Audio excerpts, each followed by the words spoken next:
Welcome to the Health Fix podcast, where Dr. Janine Krause, that's me, gives you, a health junkie, a weekly dose of tools to help you increase your energy and resilience to life's stressor. Hello there, health junkies. Welcome to another episode of the Health Fix. I'm your host, Dr. Janine Krause, and today I have Sherry Fernandez. She and I are going to be talking about her new book, Life Mastery: Personal Progression Toward an Infinite Potential. And who doesn't want an infinite potential? I'm so fascinated by developing my potential and watching others develop yours or theirs and talking about how addictive it is to watch the personal development and potential grow. And so Sherry and I are going to be talking about that amongst her book and other things today. So Sherry, welcome to the Health Fix. Thank you, Janine. Thank you for having me. Well, you have quite a story, and I think we've got to talk about the rags to riches story because everybody loves those kind of stories. I like that story. But I think it also helps us to have that idea of like, okay, she can do it, I can do it. And that concept that, you know, a lot of people write self-help books. I'm a self-help book junkie. I've read a bajillion of them, but I find that I don't always take everything to heart. I start doing different things and then I get stuck and then I self-sabotage.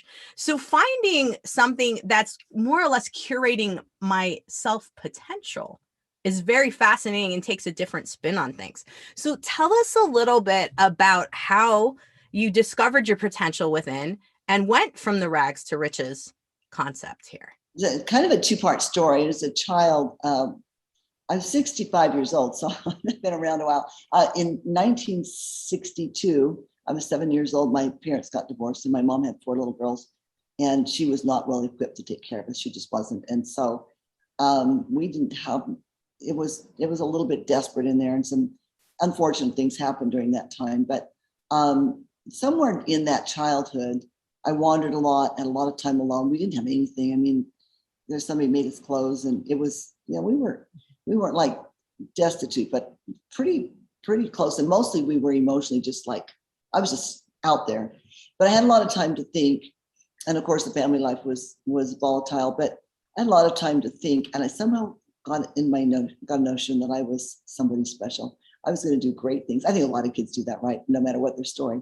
I was going to do great things. And I didn't know how. I was going to be this poor little girl, ragamuffin running around a little town in Utah and going to do great things. But I just knew I was. I just thought, I'm somebody special. I'm going to do something great. And when and then my family life stabilized a little bit in my teen years, had a little bit of stability. But by then I had decided I wanted to do a lot of wild and crazy things. And it was a hippie movement. And, I watched Woodstock at the movies and I'm like, I want that. So I partied away my late teens and my early 20s. And so now, and then I had a baby. And so now I'm married and I have another baby. I've got these 2 babies, and I'm crazy about my husband. And we really like each other, but he didn't party away his time too. So we are just broke. We are just like so poor. And, but I still have that feeling from a child that I could have everything. And what I wanted was, I thought to myself, what I want is, I want no ceiling on my finances. I want enough money to do whatever I want to do. I don't need yachts and penthouses. It wasn't stuff I wanted. I just didn't want to be limited by the amount of money I had. And I want to be able to have children and still look like the movie stars I admired when I was a child. I still wanted to look sexy and have a good body and healthy and strong and fit. And I missed my education, but I'd been a champion debater in high school, and I'm pretty smart, and I had a pretty high IQ, and I missed the education. I wanted to learn. And it kind of went through all aspects of life. I wanted really good relationships. I wanted to grow spiritually. I wanted to tap into that spiritual self that I'd kind of identified as a child. I wanted all of it. And I really believed I could have it all. I really, truly believed I could have it all, but I just didn't know how. So I needed to go to work and figure out. I thought if somebody can do it, I can do it. And I just got to figure out how it's done. And so I just went to work reading the book. First book I read was See You at the Top by Zig Ziglar. Nice. You got to read that one. That was a classic. Everybody knows that one. I read that. I think it was fairly new then. I think it's just been out. But most of those things were geared towards business, which was great. We eventually started our own business, and we'd set the goal to be worth $1 million by the time we hit 40, or my husband hit 40. He's a year older than me. So me at 39. And we did that. We were able to do that. We were able to do a lot of things, but we just read the books and we went to seminars, and we're still having kids. I had 6 kids. Wow. I don't know. I wasn't going to have Amy, and then it was 6. I don't know how that happened, but and still was able to maintain an attractive, sexy body. And we were able to have the money. Our relationship, we've been married 44 years now, and we're crazy about each other. And my kids are terrific, and I'm well educated, and I have a great, deep spiritual life. So I was able to get all those things, and better in spades, better than I thought that I would get. Wow. My dreams, this is often the way, that what I actually achieved was greater than the dreams that I had. And that often happens. I think that usually happens. That's impressive. That's impressive. And yeah, it does seem like when people can get the mindset concept, right? Because yes, when we're kids, we're like, I'm going to be an astronaut. I'm going to be this. I mean, I wanted to be a pro snowboarder. And then what happens is people get in your head, and then you get in your head. And then all of these things happen. There's, you can't make a living being a pro snowboarder. And then I was like, well, then maybe I want to be a marine biologist. You can't make a living doing that. And so all of these things happen, right? And you take in your head, you're going, oh man, so I just have to figure out how to make money. And then you just end up hustling. And as I can say, as a doctor, it's not this glamorous job that a lot of people, as kids, we think, oh, we're going to have fast cars and we're going to have big houses and all that stuff. And unfortunately, you trade a lot of your time for helping others, which is great, but you don't get the financial kickback from that, basically. And so I think for a lot of people, they might be listening to this going, okay, so Sherry, you got to give us the details on how you kept your mind focused on the prize, because there's a lot of side talk, and I'm sure you had that too from family. Well, the first thing you do is you don't share your dreams with anybody who's going to discourage you. That's the first thing. You just never, ever, ever do that. No matter how close they are, if your mother or your sister or your brother, hopefully it wouldn't be your spouse. It's going to be a tough road if it's that person. They're not, on the same page. But first of all, you don't share those things with anybody, and you got it. I like Zig Ziglar said, since we're on Zig Ziglar, he said, people say that motivation doesn't last. He said, neither does bathing. That's why we recommend it every day. So you have to do something motivational. And the clients I work with, I require that they do some kind of motivational reading, and preferably reading, and then also listening to something when they're in their car every day, because I can't keep them motivated. I can't keep them motivated at all, but it's hard to build the motivation to last a week with 1 hour a week with me, right? So that kept me focused. And you lose your way a little bit, it's like that. I'd say about airplanes, they're really never completely on course. They sort of keep it between the lines, and it kind of goes a little to the right, a little to the left, and they make course corrections. And you have to do that. And sometimes you lose your way a little bit. You have to have a good systems, a good plan. That's what's usually lacking. You said that earlier about you want to accomplish all these things, and then I don't know, who knows what happens. But you have to have a good system. It's really all about the systems. And that's probably the thing that I teach that is most useful and somewhat unique, not completely unique, but the systems. It's all about the systems. If you have good systems in place, you don't even really need to set the goals. You just plug them into your systems and off you go. I'm not saying you should set goals, you should, but if you've got good systems, you can almost bypass the whole goal setting process and plug those systems in, and they just happen. There's something to be said about systems, for sure. We found that systematizing life, systematizing different things, you have the way to prevent things from derailing you. I would love to hear how, when you have someone first come in and they're coming in and they're going, yeah, I need some clarity. I don't know what direction I'm going. What's the first system you would have them set in place? What would be the first thing to look I'm glad you asked that, because I wanted to mention this in the car lawsuit, and you're talking about having these big dreams and people kind of raining on your parade. After they do the assessment, we have an assessment. It's available on our website too, by the way. But we do have I have an assessment. They do that. And then the very first thing I have them do is start working on a big dreams list. And this is usually tough for people, because what's happened to them is just what you were talking about. These people get in their head. They'll be like, well, I really want to do this, but I'll never have money to do that. I'm like, no. Everything goes on the list. I like to refer to John Goddard's list. He had Flight of the Moon on his list. He accomplished so many things in his life. Didn't get that one, but you can put anything on that list. So we don't limit it by money. We don't limit it by what you think you're capable of doing. We just, if you've got a dream, it just goes on the list. And that starts getting people thinking about what potential and possibilities, even though it might be like climb Mount Fuji and become a professional snowboarder. It could be anything, it could be speak German, anything that goes on. It could be little things like do a marathon. It's not a little thing. I wouldn't do it. But anything that appeals to them can go on that list. But it starts opening the possibilities of bigger and grander dreams. And so I start there. And then once we get a little bit of idea of where their goals want to go, I start with the systems. As soon as I have enough of their goals that I can see what kind of how they're going to work in the systems, then I start teaching the systems. Nice. I just have to have enough goals, see what they want to do, enough that we know we can have something that we can work with so that we can show them. Does that make sense? How to put them into the system. Absolutely. Absolutely.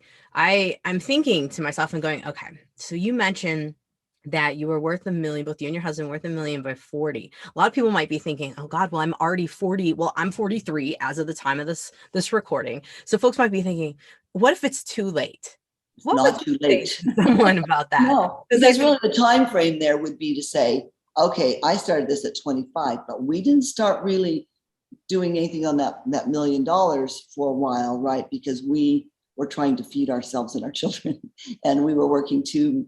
I was doing some daycare, and Ken was working day jobs and night jobs, and they were fairly menial, and we were just trying to figure it out. So those first few years, we were just trying to get our feet on the ground. We were trying to learn the information. We tried a few things that failed. So really that $1 million, that for being worth $1 million, we went from zero, less than zero, like really dead zero, to that $1 million, probably in the course of about, I'm going to say that it was less than 10 years. Wow. Eight years, I'm thinking. We started our business, and we tried a couple other businesses that failed, and then we started the business that our golden goose that helped us get there, and we were able to reach that $1 million in worth and value. So yeah, you've got $8. If you're going to live another 8 years, let's see what you can do. And of course, I don't want it to be placed all on money, because that's, as we all know, that money really isn't what brings happiness. Happiness comes from within. And like you had mentioned, is that we're designed to be happy, and happiness is coming from developing our potential. And so looking at this. I'll say this though, money can give you a lot of means to develop your potential, right? So money there's nothing wrong with money, and money can help you be happy because it gives you so many more opportunities. I'm a lot happier being able to feed my children than I was when I was wondering if I was going to be able to or not, right? Absolutely. No, absolutely. And yes, it's definitely something that, you have more potential when you do have more money. And so it is this kind of feedback loop that can help us. So in terms of getting into these systems and developing our potential, I've seen some systems be amazing systems, but the person who's trying to carry out the system doesn't have that mental fortitude. And I'm kind of talking about myself a little bit here, because I am my own best subject, but I found that we've got these systems that sometimes will buck a little bit, or it might be a system that perhaps we chose that didn't work for us. So what would you say to someone that's like, oh, well, maybe I have systems, but maybe it's me, or maybe I created the wrong system? Do you find that sometimes people do that? I think that's okay, so let's go back to the systems. One of the things that systems will do is help you create habits. Yeah. So in the first habit you have to have is to use your system, and they have to be simple. You can do big, elaborate. I think you're probably talking about planner systems and some of that stuff. The systems I teach are so simple. You can do them. Anybody can do them. They're just so simple. They're almost childish. It's using them consistently that makes them work. So you have to want it bad enough to get in the habit of using the system, but it only takes a few minutes to work your system every day. And once you start with, I should probably share what some of these are so we can talk about them more intelligently. But once you just got in place every day, I mark my tracking sheet of the things that I do that day. I just do that every day. Well, then the things on the sheet become automatic, right? Because you're tracking them, you're looking at them, and you're doing them. And then you just get in place every day. I mark my tracking sheet of the things that I do that day. And just do that every day. Well, then the things on the sheet become automatic, right? Because you're tracking them, you're looking at them, Got to mark those off every day. Does that make sense? So once you have that kind of a system in place, whatever's on that sheet's going to get done, if at all possible, because you're working it down every day. Mm-hmm. Now you've got to want what you want bad enough to work. If you're not willing to take the few minutes to work a system, then you don't want it bad enough. And a lot of people don't, and that's fine. I once saw somebody say, well, I don't like to track my goals, or I don't like to use tracking systems. Well, I'm like, well, that's fine. Good luck, because if you can't measure, you can't measure it, you can't manage it. If you don't have some system, you're not going anywhere. You might go a little where, but you're not going anywhere near your potential unless you have a system. This is true. This is true. I hear that a lot in my practice. I don't want to track what I'm eating. I don't want to track this, and I don't find that you get success without knowing what you've done in a day, what's been in your mouth, if you're trying to work on weight loss, whatever it may be. Yep. If you are not willing to commit to tracking it. I said this briefly and claimed it as my own, but it was Peter Drucker that said, what gets managed, what gets measured gets managed. If you can't measure it, you can't measure it. You kid yourself. And we kid ourselves really easily. We're the easiest person to kid. So you just got to have a system, and you've got to know where you're at. It's just fundamental. Makes sense. So how do we, in terms of having our systems, how do we develop our physical, spiritual self, relationship self into these systems? How do we pull that in and kind of help ourselves to keep developing our potential? That's a good question, and it's critically important. Like when I have clients, I've owned businesses, so obviously I could coach somewhat a business. My husband be marvelous. He does some coaching with me too, coaching business, and I certainly can coach fitness or relationships, or I could be a spiritual coach. I could do any one of those things separately, but I won't do it. Because if you just work on one area, it's going to cost you too much. You're going to give up somewhere else. So what you're saying is critically important. That's one reason why I offer the assessment so freely. It makes us be honest with ourselves and how we're doing in all areas. And we should take an assessment regularly to make sure that we are progressing in all those. But if you take a look at when you get your systems in place and what's on them, you just have to ask yourself, where's my spiritual growth? Where's my physical fitness? Where's my education? Where are my relationships? And go through it and say, am I looking at these? And every once in a while, you just stop and maybe do an assessment, or maybe just look at your tracking sheets, your affirmations, and am I missing something? And stop and just ask yourself, like right now, I've got these 6 kids. I have 21 grandchildren, Janine. That's a lot of people in my world. And I'm doing all these interviews, and I've got the coaching clients that can sometimes take priority over my family. So I have to stop and say, okay, which of my I'm not talking to this week? Am I talking to all of them regularly? Which of my grandkids haven't I talked to for a while? So you have to stop and evaluate regularly, and not just throw your whole self into one thing. But the systems will help you do that, because you have things that you're writing that can help you see them and say, oh yeah, remember, I got to do this thing. Does that make sense? Is that helpful? Yeah, no, it does. Because I think for a lot of us, and you mentioned something that I find is a problem with self-development, because we have different categories like business development, and then there might be like a little component of self-development in there, but it's not completely entwined.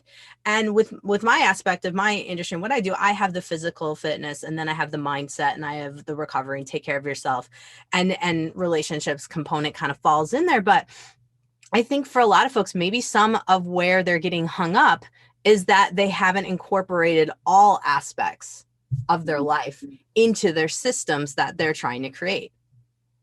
So yeah, we talk about our infinite potential. Our potential isn't just how much money we can make, and we're not going to be happy if we're just pursuing one of those things. Well, this is the thing we say all the time. If you make $1 bazillion and you lose your relationships, well, how can you be happy then, right? You can't be happy if your relationships are failing, even though you've got all the money. Or maybe I'm ripping fit and strong and healthy, but I'm broke. Well, that's hard to be happy too. It's not happiness if it's not well-rounded. Not that it's ever perfectly in balance, because life is part of the thing, right? We got to juggle it all the time and make sure that we're doing all the things, but we have to move forward as a whole person, We can't just go zooming ahead in one area and expect to be happy. But if we can move forward as a whole person, that's what brings happiness. And we'll jump a little here, head a little in this area, and then maybe head in this area. As long as we're not leaving anything too far behind, it'll all work out. That makes sense. That makes sense. So describe to us a little bit about what someone might experience. You know, you've got your book and you're kind of going through. I looked through the table of contents to just give me a really good sense of, like, we start with physical self, then we go to spiritual, then we go to relationships, education. Tell us a little bit about what folks need to be thinking about when they're wanting to develop their potential, but they really don't even know who they are. What should they be looking at for the physical, spiritual realm of themselves? I don't know. I'm wondering, I'm just thinking on my feet here a little bit. If somebody comes to me in coaching and they're a little lost and scattered, I'm actually working with somebody right now. He's young, he's really great, but a little bit scattered, not quite sure. I think that's probably, if you really don't know where you want to start, you probably need a coach or a mentor. But to think about what is most important to me right now and what kind of habits do I need. Almost everybody, even though the dreams that people have, I do mostly entrepreneurs, interestingly enough, and they tend to be really focused on the business side, right? But still, not everybody's entrepreneurs, but almost everybody will start with these habits in different order. Some kind of workout training system. They just need to get to the gym, do something. Maybe they need to get their eating under control. That was a little less common to come up right away. That might be because I work particularly with people who already got a pretty good grip on that as a rule. And then something spiritual, prayer. They maybe say, I'd really like to have a habit of prayer or something in that realm. Usually it is just up and up prayer, surprisingly. To me, surprises me how many people want to work on that.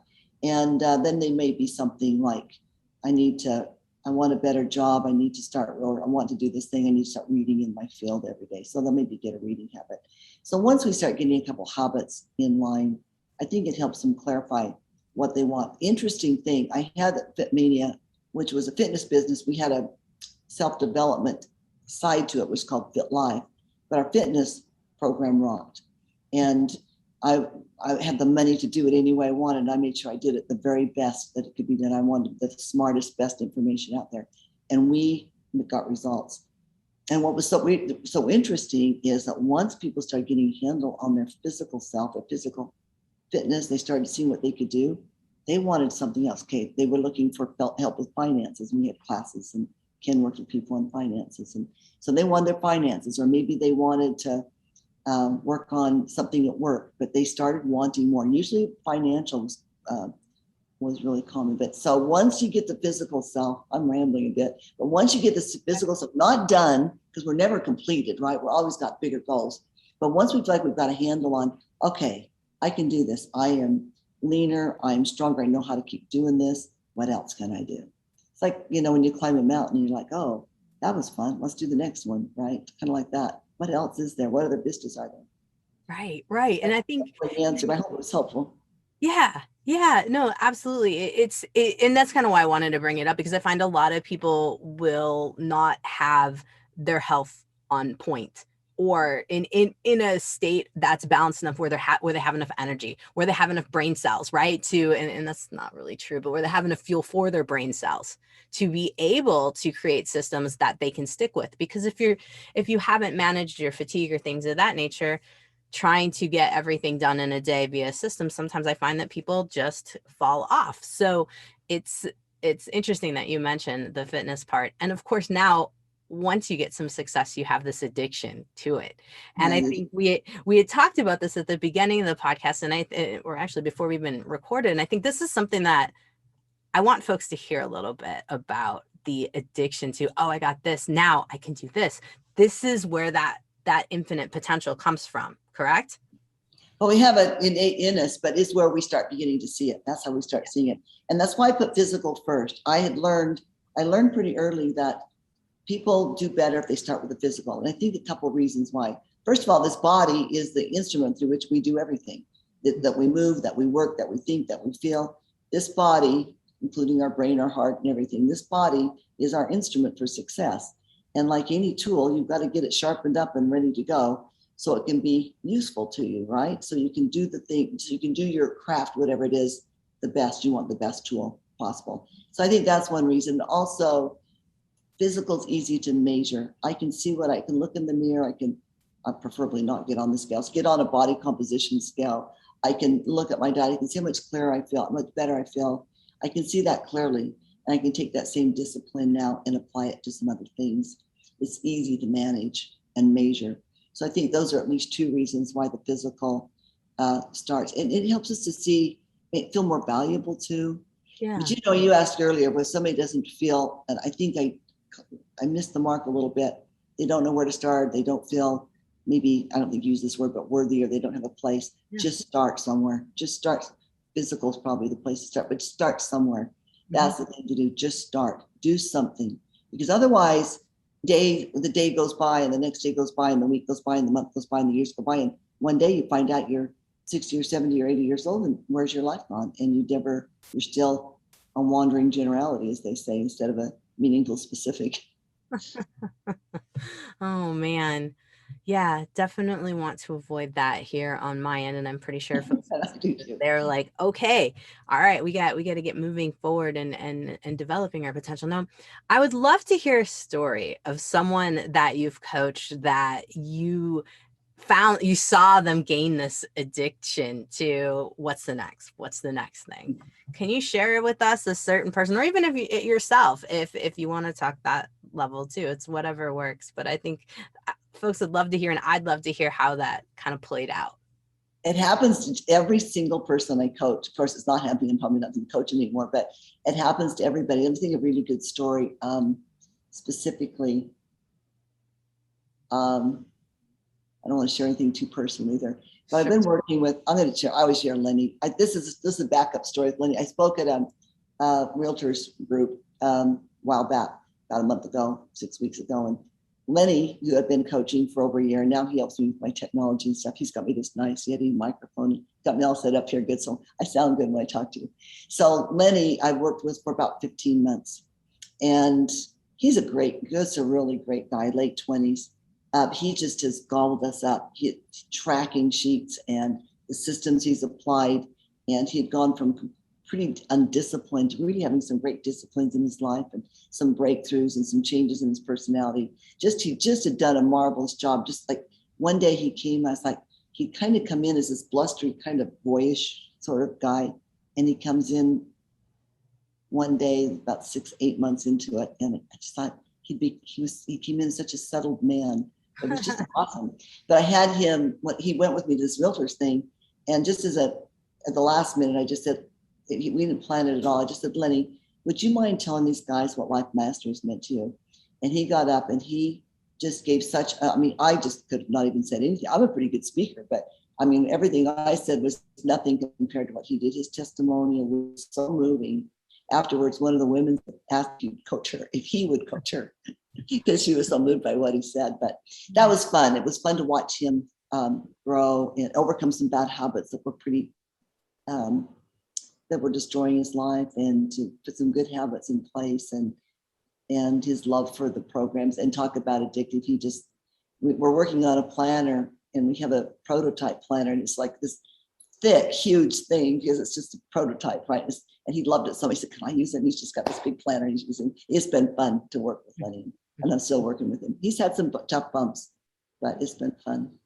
Well, I think that's great that you mentioned that there's been some tough problems. I think a lot of people think they get into a program or they read a book and all of their answers are all their problems are going to be solved and it's going to be miraculous. And there's never going to be a downer, time or anything that ever goes awry. And I think that's probably one of the most important things that I like folks to talk about is, the concept of things happen, the concept of failing forward, the concept of learning from things that happen to you. It's true. And you start on personal development, you're going to have some moments, some wake-up calls along the way to say, whoa, I'm on the wrong track here. Some things have got to go. And that's going to be painful. Maybe I find out I'm in the wrong career. Maybe I want that snowboarding career after all. Maybe I found out that I come to face with some problems in my life that I wouldn't look at before.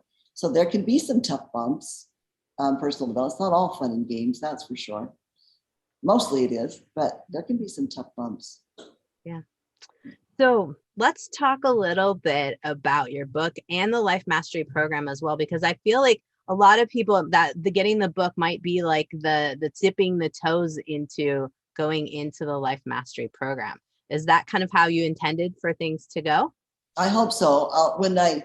So I read all these books and there's a reading list in the book, Life Mastery book, and you can get it on the website too. I've read all those books and many, many more. I've read a ton of stuff. I've been to seminars. I've been to experiential trainings. I've done a lot of stuff. And what lacks almost every time is I get motivated. The person doing the writing or the speaking, they motivate me. I'm on board. They might give me a few ideas of what I need to do. I can figure that out myself though, because I kind of know what I want to do. But what I never get, I'd be like, well, tell me what to do, because I know that motivation doesn't last. Give me something to do. I'll grant you that it's probably the least interesting part of the book, but part 3 and how provides the methods on what you can actually do. So it's not just going to be, if you just are addicted to motivation but not to doing anything, you might be disappointed in part 3. But if you're that person, it's like, okay, I want to go. I think it's motivating. The book is motivating. I get good feedback from it. It does tell you some areas that gives you some ideas of what to do too, which is rare. But what's really rare is having, here's some systems you can use. Anybody can use these. They'll work for anybody. And if you have questions about those systems, you can email me and I'll answer them. I love it. I love it. Yeah, that's kind of the nuts and bolts that a lot of books miss, right? They give you all these great ideas and then you don't know how to implement. And so having some templates of systems, I think, is crucial. So how would folks, let's jump into that. How would folks find the way to email you, and where would they find you online so that we can guide them that way to be able to get the Life Mastery book? The Life Mastery book is available on the website, and you get signed hardback editions on the website, which is lifemasteryinfo.com. You can obviously get the book on Amazon. Like, if it's not on Amazon, it doesn't exist, right? So you can get the book, both a hardback copy, which I always buy hardback copies. I just feel like if it's important to me, I should do that. You can also get the paperback, which is good too, because I make more money on that one. And then there's an ebook that you can get. And we're working on audiobook. In fact, this week I'll be making arrangements to get the audiobook recorded, so it will be coming soon. So lifemasteryinfo.com, there's downloads there. There's the assessment, which is also in the book. There's the reading list, which is also in the book. There's tracking sheets, which there's only a sample in the book. So you get tracking sheets off the website. And we also have, I think, a special where you can get, somebody else runs this part, 15-minute consultation with one of our mentors for free with the assessment. So you want to do the assessment, and we can set you up with 15 minutes for somebody to go through it with you. Not a sales pitch, just talk about you and where to go next. Nice. That's awesome. And so folks, I'm going to put all this on my website at drjkrausend.com. And so it's going to be the lifemasteryinfo.com link there, so you can get into all of that. And of course, grabbing Sherry's book, because I think the book is going to be kind of like your manual to getting started on mastering your life. And it's from what I can tell, and this is something that, don't worry, I will be reading it. I will do updates. And quite possibly by the time I release those podcast books, I will have an update at the end as to how my foray into the book went, because I do like to do those things. So Sherry, thank you so much for coming on and sharing all about your book, your story, and giving us some insight into what we could do to help with our own potential. Thank you for having me and giving me a chance to share some of the things that I love. Every day is so important, isn't it? Like, every day, I want every day to be the best. And I hope your listeners will feel that way too, that they want the very best out of life, because it's so grand. There's so much out there. True. It's short.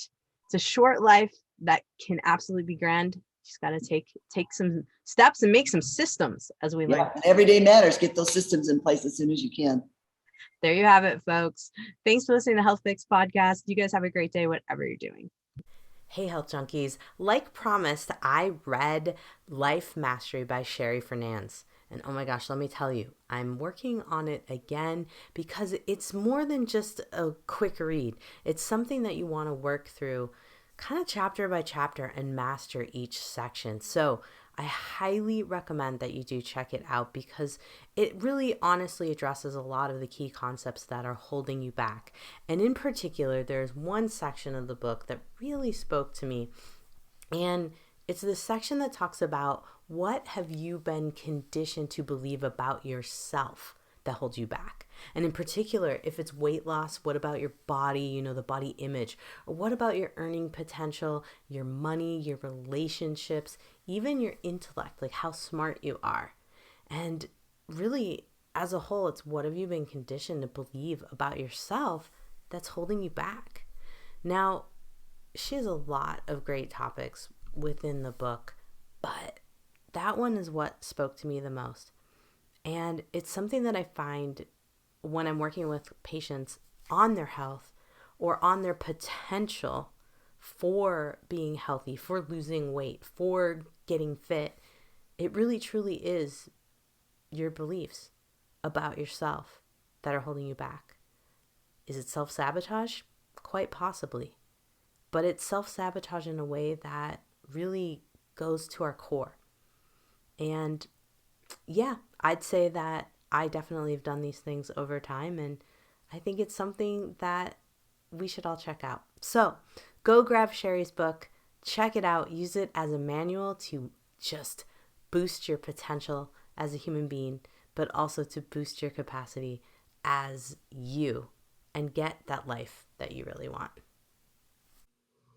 Thank you for listening to another episode of the Health Fix Podcast. This podcast was brought to you by Blue Blocks, the blue light blocking glasses. If you followed me on Instagram, you will see me wearing my computer glasses. Those are the Galaxy version. They're fabulous. I have not been having headaches in my office thanks to those awful overhead lights that we have. Those buggers are, blah. So anyway, blue light blocking glasses, game changers for your health. Check out them at blueblocks.com.